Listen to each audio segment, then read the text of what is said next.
All right. Welcome to an episode of Cliff's Notes podcast. We are live at ReMA. How's everybody doing out there? Woohoo! Yeah. Did you lose any money last night, Victor? I won money last night. You won money. How much are you up? I'm up about $800. Come on, I'm Daddy. up for about a steak tonight. Oh, are you buying? Baby. Okay. All right. Well, we'll keep that in mind. Alrighty. Farad, how you doing, buddy? I'm doing good. Yeah. All right. I'm doing the show. It's good to have you guys in Vegas. Want to give a shout out to ReMA for all the hard work they're doing and for providing a platform for Cliff's Notes. Yes. Yeah, they're doing a great job and having F1 in partnership. I mean, the car up there, the car in the booth, right? Very cool. Super cool. Super cool. Good times. Well, it's good to be in Vegas, and on Cliff's Notes, we like to talk about things that are notable. And I think we got a pretty big announcement to make that's fairly notable, yeah? Yes, I think so. Where's our where are we at on the screen here? We're looking for our new shot here. Come on, drum roll, please. We got Cliff's Notes up. Come on. It'll come up in a minute. Any minute. It'll come up any minute now. So we got a project that is a partnership for us that we're going to be working on that we're pretty excited to announce here at ReMA, and it's called Project 74. Ta-da! It's not up there yet. So let's talk a little bit about Project 74. They'll get the IT worked out in just a minute, but Project 74 is a partnership that we're working on. Victor, you're the owner and president of the Kimmet company. That's right. Farad, you are the owner of Siram Corporation, and we are partnering together with Tunco and the Urban Mining Initiative for Project 74. Farad, why 74? Oh, yeah. It's a little You asked me yesterday. a little bit of 74 inside joke, right? Yeah, 74. Periodic number of the tungsten. All right, so 74, in case you didn't know, that is the periodic number for tungsten on the periodic table. I was surprised that was lost on you. Yeah, a little bit, yeah. Too much focused on the price. Too much focused on the prize, right? Yeah. Victor, I see you've already partook in a little bit of the brown water. That's right. It's afternoon, so why not, right? You We can't got a drink little- all day if you don't start in the morning. That's right. Is it you can't drink all day or you can't be drunk all day? Yeah, I think you If can't don't- drink all day. I mean, we are in Vegas, Yeah, right? that's right. All right, so I'm gonna get I with you appreciate just a you little not bit here. make me not drink alone. Yeah, you don't want to drink alone. That's a bad recipe for disaster. So let's talk about Project 74 just a little bit. Yeah. So 74, we said that stands for tungsten. Maybe some people know that. Maybe they don't. But what's the main initiative that we're working on here? Well, we're resourcing tungsten scrap. All right. Yeah. And turn it into valuable chemicals, tungsten units. So Useful units. tungsten's got a lot of attention here lately Yeah, because that's I mean, right. if you look at all of the metals, it is on a meteoric or parabolic rise. I mean, who would have thought? Victor, your dad was in the business forever. My For a dad's long been in the time. business forever. Who would have Yeah. thought that we would see the value of the metal that we're seeing Yeah, today, in right? the last 8 months, going up 5 times. It's insane. So, Farad, where do we think some of that is coming from as far as what is the pressure and the initiative? What is the reason behind this rise in tungsten pricing? I think historically maybe tungsten price was undervalued actually.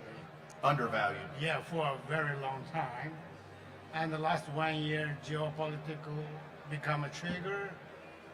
Then demand, supply was under the pressure last few years, finally come to the one point, then shortage happened in this market.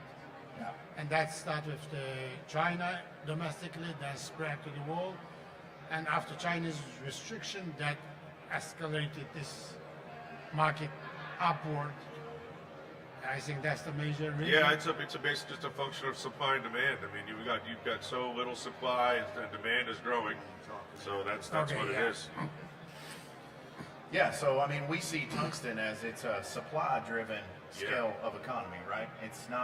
It's a limit. I mean, the reason why it's critical is because it's limited. That's right. Very limited, yeah. It's limited and it's critical to our everyday use. So let's just take a second here and we can nerd out a little bit on the details of where is tungsten used, because I have people will come up to me and they'll ask, hey, is tungsten in this or is tungsten in that? It's actually not in a lot of what we use, but it goes into the manufacturing. So let's unpack that just a little bit. Yeah. Victor? Well, tool steels, is that what you're talking about? Yeah, it could be tool steels, car manufacturing, Yeah, into making things, hardening steels. So we need tungsten to make things.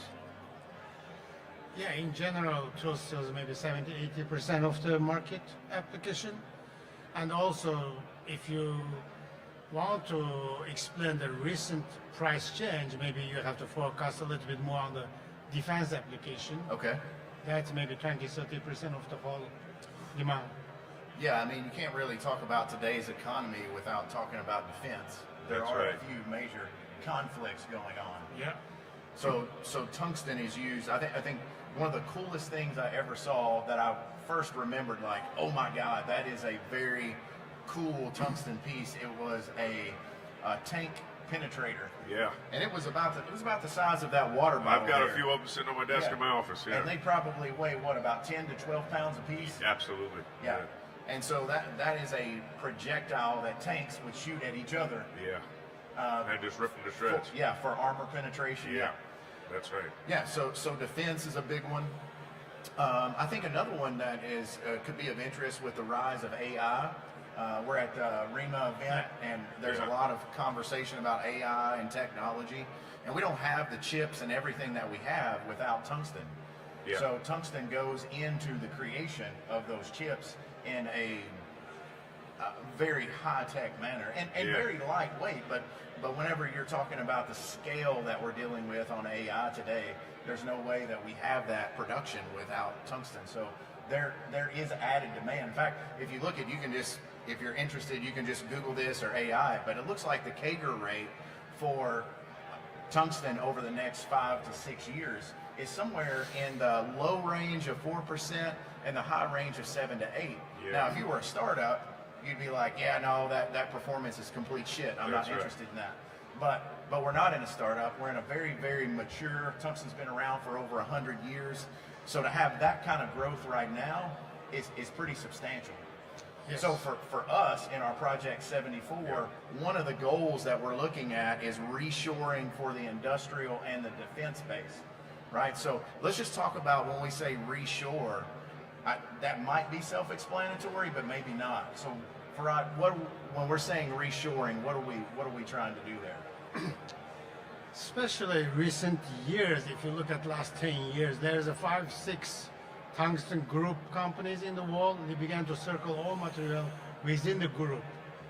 So there's a less material available in the free market.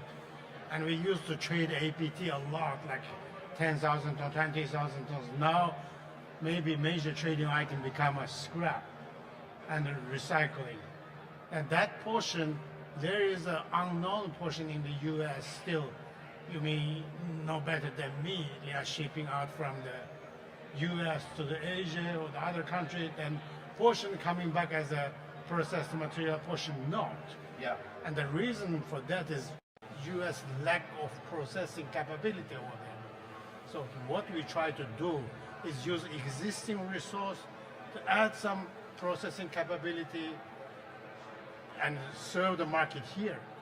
Yeah, so when you're saying we have a little bit of a capacity issue, Yeah. let's hang out there for just a second, because all scrap is not created equal. It doesn't matter if you're talking copper, stainless, tungsten, moly, whatever. It's all a little bit different. So if we all of a sudden said, hey, well, let's just keep all of the tungsten scrap in the United States, would we even have the capacity to be able to handle all that? No, I don't think so. Yeah. Yeah. And some of the... How about the capacity to handle the high quality scrap? All the high quality scrap. I personally don't think we have capacity to even handle the good material, Okay. much less the bad material. Right. Because Even with no active tungsten mines in this country. Correct, because one of the misunderstandings, like you'll hear somebody say, "Well, I only buy tungsten virgin material." Right. That's pretty tough. Yeah. Especially if you're in the West, because the only mines that we have really active in the West come out of Bolivia, Right. Portugal, and Spain. And yeah, there's some volume there, but to be able to say, oh, okay, well, my material is only from primary coming out of the ground, that's a pretty tough lift, because as Farad mentioned, you only have a handful of producers in the West, and they're largely running on scrap. Well, Cliff, you know this very well, that my industry making tungsten chemicals is primarily based on virgin material. It's very difficult, especially now, increasingly difficult to get virgin material. So is there in your space, Victor, is there a slot where you can use scrap, or There is. you do have to be primary only? No, it can be scrap derived. It's just got to be low impurities, clean scrap, which is available. Yeah. Also, based on the price, demand, supply situation, a lot of manufacturers rebalance the primary material and the secondary material. And when demand is low, a lot of more secondary material go outside of the U.S. Okay. When it's tightly, less go out. But in my estimation, at least maybe 10 to 20% of the recycled material at this moment going out from U.S. to the other countries, and maybe only half of them, less than half of them coming back. Okay. So we are targeting this portion of the resource here. Cliff, question. Okay. The people are talking about scrap ban. Okay. If there was processing capability for all the scrap in the United States to stay in the United States, would the scrap ban be a good thing? It would make more sense. Yeah. It would make more sense. But today what we experience is we don't have the capacity, even if we push the stop button. Right. And DJT signs and says, no more scrap going anywhere. Yeah. That's just how he sounds. Yeah. It's just we've got scrap here. Yeah. We don't have the ability. So Project 74, what we're trying to do is actually expand the scrap production, Right. expand the capacity, so that if indeed that does happen, or it doesn't matter if it doesn't happen, then what we're doing is we have the capacity, as Farhat's mentioning, to be able to take these units that are leaving. That's where the reshore comes into play. We have these units that are leaving that now we can say, okay, we have the capacity, and hopefully it's not just us. Yeah. Hopefully there are other players that come to the table, because for us to really be critically independent, we can't just do one or two projects. We need mines to come online. We need projects like Project 74 to be stood up, so that we are making sure that we're in control of our own destiny to a degree of what's going on with these materials. Because right now, again, we're kind of flying over the fact that there is zero tungsten primary production in the U.S. So when somebody says, hey, I want a ban, on the surface, if you don't understand the logistics of the supply chain, it makes sense. Yeah. Exactly. But when you get into it and you're like, well, that's not really going to do anything for us, because we can't do anything with that material. All that's going to do is a complete disruption of the supply chain. Yeah. And pricing and all that. pricing, the whole deal. Yeah. As Farhat mentioned, we do have materials that leave, but often they do come back. One of the other things that we're not even really talking about is that we need deregulation. So when we talk about, okay, let's stand up a mine, or let's stand up a Project 74, am I advocating for ourselves that we need less regulation? Yes, 100%. Yeah. I am advocating for that. Yeah. Because that's where the other nations beat us to the finish line, is because they're less regular. We're not saying that you need to throw rules to the wayside, or just not consider the environment, or do anything like that. That's not what we're saying. Yeah, What but we're we've got saying one of is, the most friendly administrations to mining and manufacturing ever, and it's still not enough. yeah, so what we're saying is hey, can we just work together to solve this problem and not go through 1,000 checklists? Right. You got to have 1,000 yeses, and every 1,000 yeses has 1,000 answers with it. Yeah. It's the red tape. You're eventually going to get there, Yeah. But that's why it's taking us 10 years to stand up a tungsten mine, and people in the Far East can stand up a tungsten mine in 6 months. That's right. So that's where I think, and to answer your question about where's the tungsten ban stand for me, or a scrap ban? Yep. Where does that stand? Gotcha. That's where that's at for me. All right. Let's talk about the criticality. Maybe we've touched on that just a little bit of tungsten, but let's just talk about critical raw materials in general. Is moly on the list? No. So nickel's on. I mean, we are at a scrap convention. Right. So nickel is on the Yeah. list. Copper is on the Yeah, list. cobalt, right? Yeah. So let's just talk about where that's at, the attention that's getting now. I mean, there's a lot of attention around rare earths and the battery process, but let's just talk about it at large. What does it mean for a metal or an element to be critical? In my opinions, like for example, in case of tungsten, the geopolitically they are concentrated in few countries on the supply. That's the problem for the whole market. For example, tungsten is 70-80% supplied from China.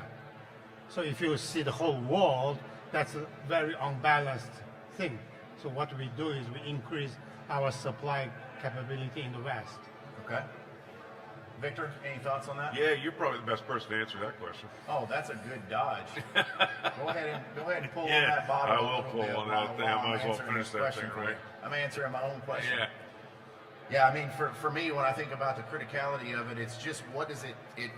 It's so critical to everyday life Yeah, of course. that Yeah. if it gets to a level of massive market disruption, it can really impact the way we live. Yeah. So all of those elements that are on there, and actually, the U.S. government has solidified, I believe it's 60 that we have right now. Yeah. And if you haven't heard about the vault, no matter where you're at politically, from a J.D. Vance or Trump perspective, you need to do a little bit of R&D on the vault, because if you're in the metals world, that's going to impact all of us. From pricing floors to regulation, it's not going to make it less regulated. It's going to actually make it more regulated. So definitely check out the vault. We haven't mentioned sodium tungstate. That's right. Now, a lot of people are talking about ammonium paratungstate. We could do a quiz with the audience and be like, hey, who knows what ammonium paratungstate is? But since our project is revolving around sodium tungstate, let's be a little selfish and talk about sodium tungstate.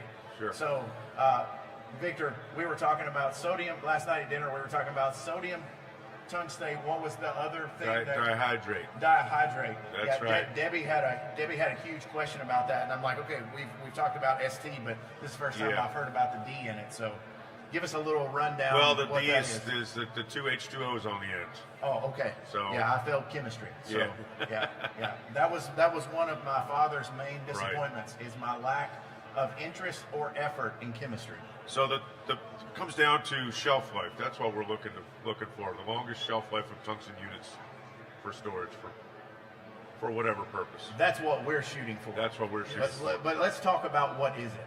Like, so we're at a scrap convention. Yeah. So if we're like, hey guys, we're doing sodium tungstate, how many people are going to be like, yep, I know what that guy's talking about? Yeah. So let's just. Okay. We're on Cliff's Notes, so like Yeah.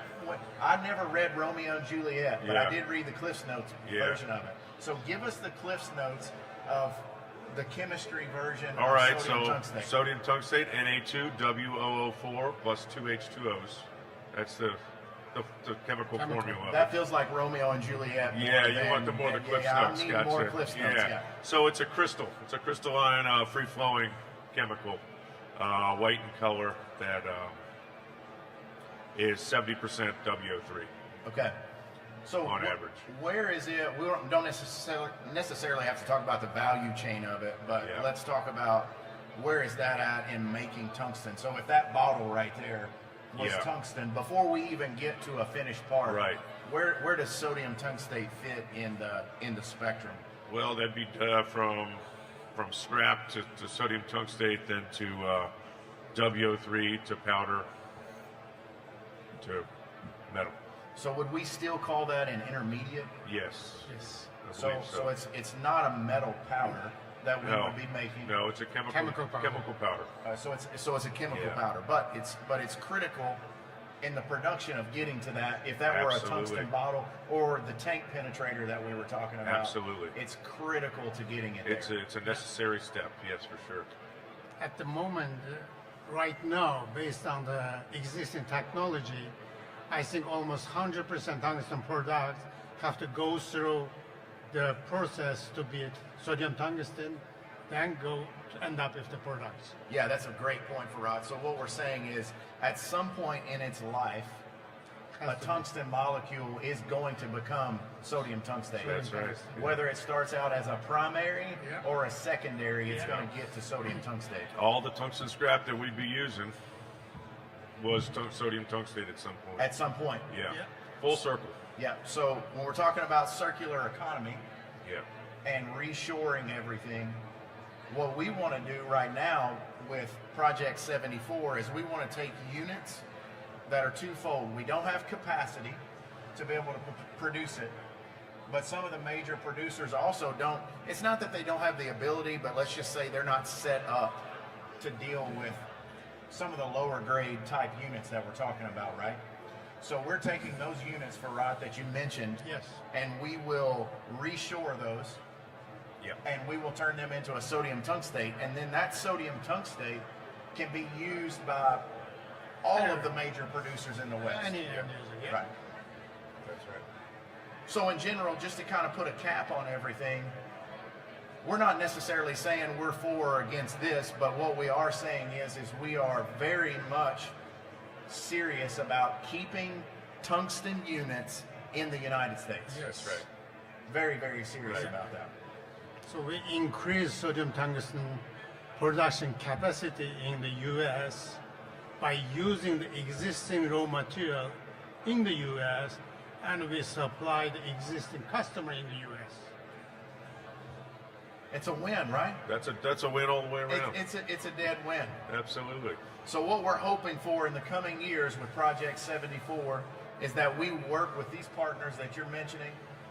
We're able to provide them the raw material that was previously leaving America, but staying now. Yeah. We want it to stay, but we set up the capacity for that to be able to be processed. At the same time, we support mines being stood up, right? I think of I mean, Victor, you mentioned you have to have that, right? Yeah, absolutely. We'd love to have tungsten mines in the States. So that would just how would that help you? What are some of the challenges that Well, you're facing right now with the squeeze? tariffs. So we got tariffs, but you also have export restrictions, out of China. Yeah, you can't get. I mean, it's very, very difficult. There's a couple places in the world you can get virgin tungsten right now into the States, and it's most of it's not allowed. Which goes back to the pricing jumps that we've seen. When you have almost 90% of the world's tungsten not allowed to leave, enter the United States, puts a big squeeze. Yeah, And demand going up at the same time. Yeah, and so the market is definitely feeling the pain of that, and that's going to eventually have a trickle down effect to the consumer. For sure. We were in Las Vegas about a month ago at ConAg Expo. Yeah. And that's in the construction and agriculture world, and we were talking about various areas where where tungsten carbide is used, and it's used heavily in mining and construction. And we did a Cliff's Notes pod while we were there. I would say over half of the guests that were on the pod said that they are already looking for substitution products for tungsten. I don't know that they exist. Well, that's a great question. Yeah. Very difficult. Very small portion of the tungsten chemical can be replaced by the molybdenum, and a very small portion, maybe tungsten carbide, can be replaced by the ceramics things. But I think 90% cannot be replaced because of the tungsten very unique character as a metal. For what could be a replacement for tungsten carbide? Ceramic, Ceramics. man-made diamond. Right. Yeah, but it's maybe. With the heat withstanding. Yeah, still. it's still very weak on other aspect. Right. But we can replace certain portion, very little portion. Yeah.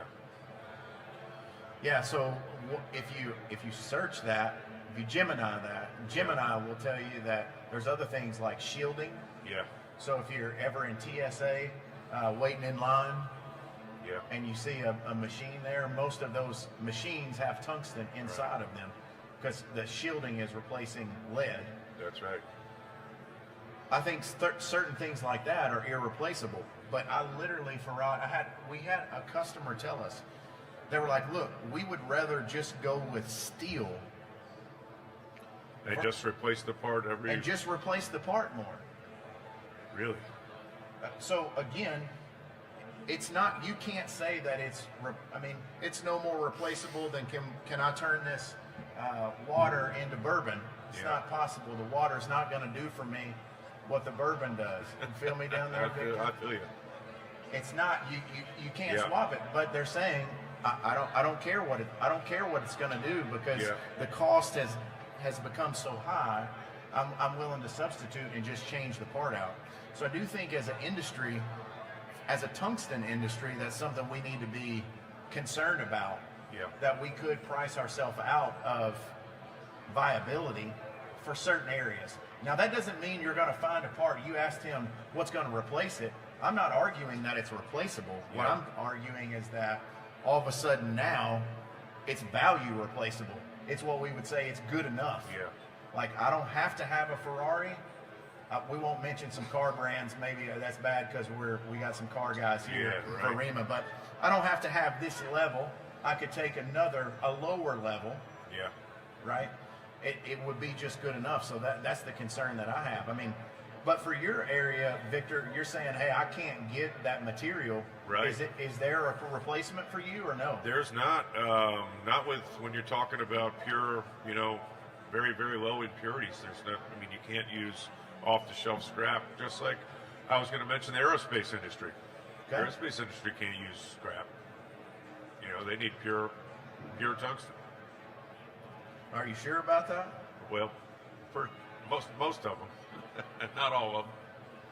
I want to add one point for the topic we are talking about, replacement. Okay. We have to look at, there is a lot of existing possibility or existing things. Tungsten actually replacing other materials. I give you an example. Just a few years ago, there is no tungsten wire for cutting the silicon ingot. Okay. Right now, tungsten wire totally replaced the stainless wire, and that demand is 10,000 ton a year. Okay. So that, and you're talking about for what product again? The wire is for cutting what? Solar panel for the silicon ingot, you have Yeah. to cut that slices. Yep. They used to use stainless Yep. wire. Now only 100% use tungsten wire. Very efficient, very long lasting, very thinner. So let me steel man this just a little bit. So is there a chance though, I know that that's the new technology, is there a chance that tungsten becomes so expensive that they would return to the stainless wire? I think it depends on how much tungsten and the total cost. Okay. Still, like even in the cutting industry, cutting tool industry, if you see the tungsten unit price in the total unit price of the cutting tools, still is less than 5%. So less than 5% cost increase a lot, mean almost nothing to the total cost. So what we're saying is, while it could be replaced in certain areas, Yeah. this CAGR growth that we expect to see of 5 to 8% over the next 5 to 6 years, we feel like that's pretty solid, irregardless of what happens with the price. That's right. And I mentioned a little bit like defense. Every drone, you have to use tungsten. Every drone You has have to to. use tungsten. From few hundred gram to few kilogram. Okay. And a few years ago, we never see drone in anywhere. Now everything, Everywhere. everywhere you're using drone. Yeah. Yeah. So I think there's a solid demand growth for tungsten. Okay. So what it sounds like is Project 74 has a pretty bright future. Absolutely. Yes. All right. So boys, Yes, just to kind of put a cap on it, it's exciting that we're celebrating the announcement and the launch of Project 74.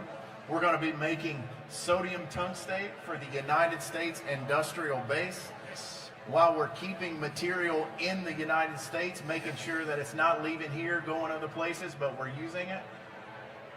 I think it would make DJT proud. Sir, super exciting stuff, absolutely. All right, DJT, if you're listening, give us a shout out on X. Yeah, but this has been another episode of Cliff's Notes. Farad, Victor, thanks for the partnership. Thank you. Excited about Project 74. We'll see you next time. Yep. See you next time.